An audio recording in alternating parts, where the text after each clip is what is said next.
The following segment is presented in partnership with Future 42. Turn your frustration into action at future42.org. I know I've asked a lot of you guys the last few weeks. I know I've been every single episode, call, email, let your elected leaders know you don't like this, but we have to keep it up. I actually think it's making a difference, to be honest. I'm so impressed with how many people have said, hey, I sent or forwarded me the emails or the messages that you sent to your elected leaders, and particularly on the pursuit bill.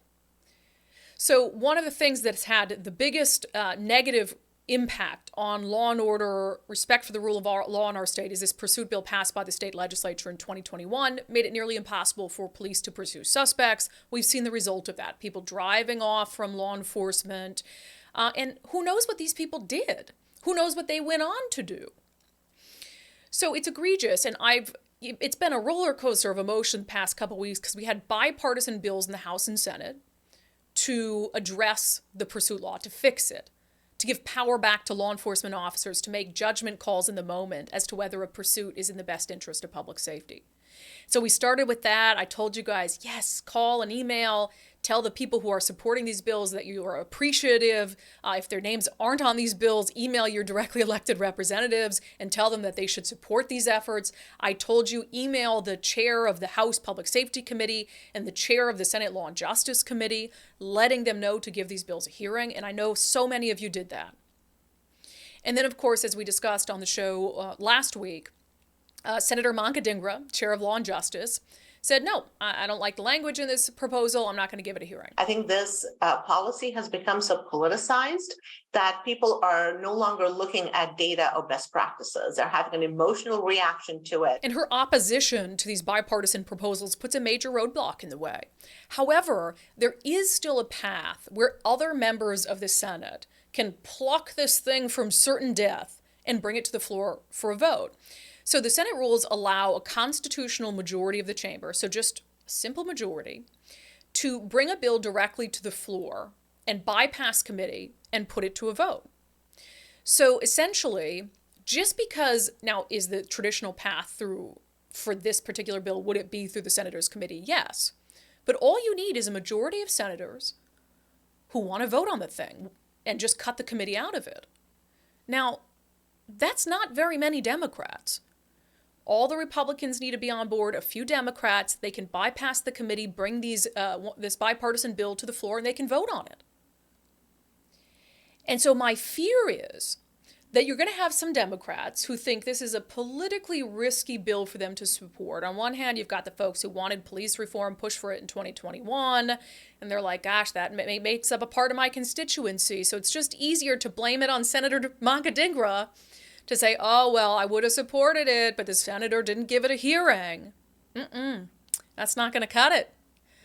No, sir.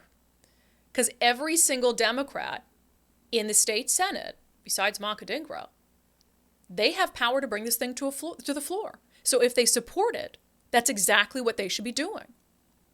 So here's the call for action today. Email your senator for your district. Your senator for your district, especially if it's a Democrat, and let them know that you want them to bring Senate Bill 5352 directly to the floor for a vote. I need you to do that today. I'm telling you guys, we're making a difference. I know so many of you have sent emails. So I need you to do that today. And if they don't do anything from there, we'll come up with a plan. I think we're at plan like F right now. We've been A, B, C, D, E, F, but we're making it happen. Now, here's something else that happened today that I wanted to alert you to. You'll remember that Senator Manka Dhingra, when she voiced her opposition to this, said, why, this is too political.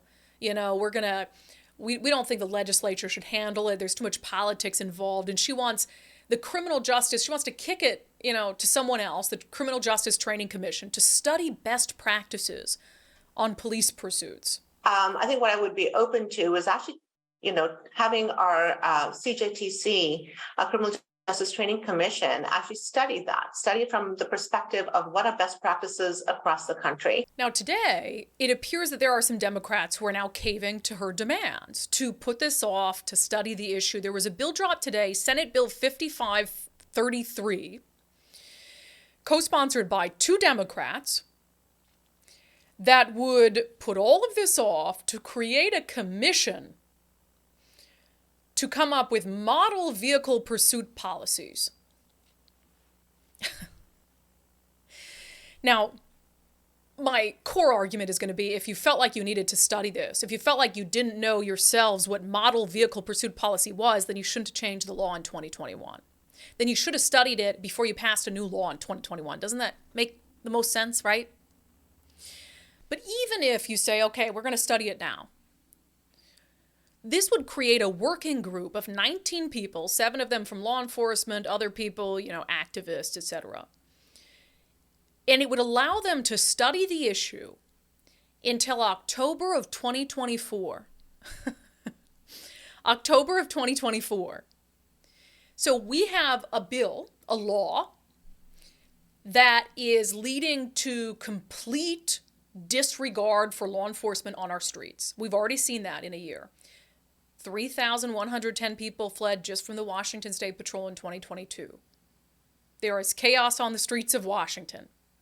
And your solution now is to give in to one senator, the demands of one senator, and force the rest of us to live with the consequences of your misguided pursuit policy for another year and a half, to give a panel of 19 people until October of 2024 to fix a law that's clearly broken because you don't have the political backbone to fix it yourself. Get real. Come on. This isn't a political issue. This is common sense. Even if you supported the bill they passed in 2021, it doesn't bother you a little bit that now they're coming out and saying, well, we need to study best practices. It doesn't bother you a little bit that they didn't study best practices before they changed the bill in the first place? Are you kidding me? A working group of 19 people to study the bill, to study best practices until October of 2024? That's how incompetent our lawmakers are? All they want is for this group of 19 people to send them recommendations so they don't have to take the political vote. They don't have to take a risky vote. And then they can say, well, that wasn't my policy. That wasn't our policy. That's what the Criminal Justice Training Commission, that's what this working group of 19 people gave us. And we're going to trust them.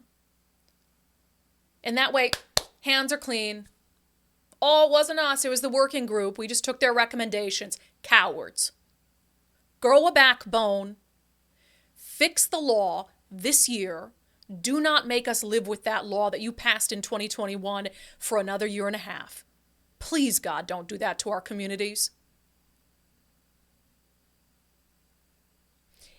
It might be politically risky, but here's the thing for Democrats. You're in charge anyway. You're not going anywhere.